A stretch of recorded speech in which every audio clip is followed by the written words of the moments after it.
Talk about measuring for a wig so you can have a perfectly fit wig.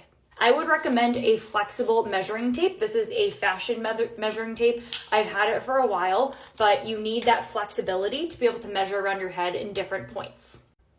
Now, when it comes to measuring, I would say there's probably 3 really main points that you want to get right when it comes to your wig cap fitting properly. And then I'll talk about the other 3 points that you can decide if you want to measure as well.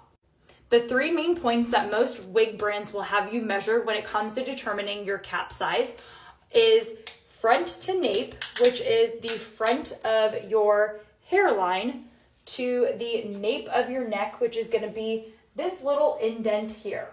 Mine is 12.5 inches. The next thing that they're going to have you measure is the circumference of your head. And so this is where, starting from the middle of your head, you drag the measuring tape. This is really fun to do on camera. You drag the measuring tape and you have it loosely. You don't want to have it too secure. Loosely around the outside of your head. So again, I'll let you see how mine is.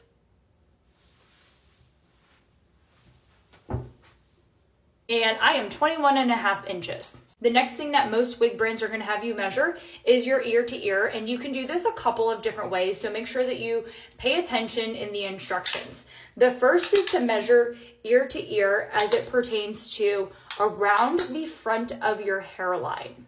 The next area that you typically measure is ear to ear, but over the top of your head instead of the front of your head. I'm just about 11.5. Another common one is temple to temple across the back of your head. So this is where you start with your temple. You start from one temple and you go to the other. So as you can see, I'm about 14.5 there. And the last common measurement is going to be the nape of your neck.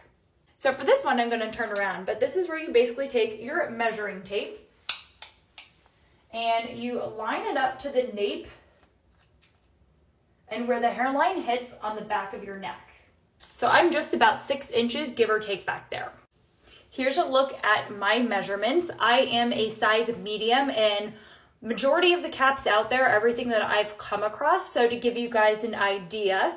But of course, I would highly recommend getting one of these off of Amazon and taking the measurements yourself so you can ensure that you have a proper fitting wig. Let me know if there are any other questions.